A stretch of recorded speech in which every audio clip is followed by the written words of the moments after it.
We welcome Kristen Lee. She is a PhD candidate within the Department of Physiology, and her talk is titled, "Do Children Hear What We Hear?"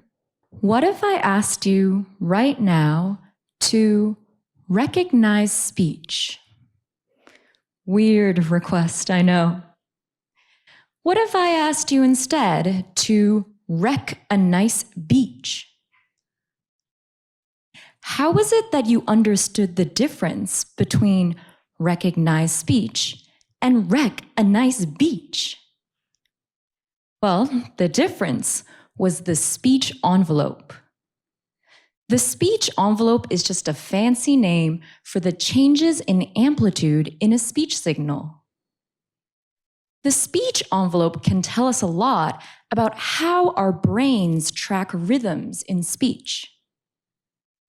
In adults, the speech envelope is tracked by regions in the right side of the brain, but in children, we don't know. That doesn't mean we should treat children like adults, especially when it comes to language. So, I measured the brain waves of 80 healthy children aged 4 to 18, and I assessed their brain's ability to track the speech envelope. Turns out, children do not track the speech envelope like we do. Younger children tracked it with the left side of the brain, not the right. Then we found age effects.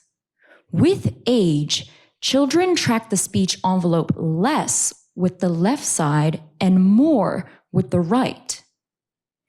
In other words, the left became less involved while the right took over.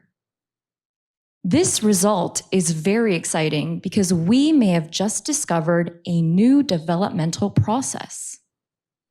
So what now? Well, we're extending our study beyond controls to include children with language impairments. Thanks to my results, we may now place children with language impairments on a developmental timeline, a timeline relative to controls. Now that we know about this developmental process, we can look out for when it's delayed or when it doesn't happen. So hopefully, one day, when I ask an audience to recognize speech, everyone will agree that it is an easy thing to do and that it does not involve destruction.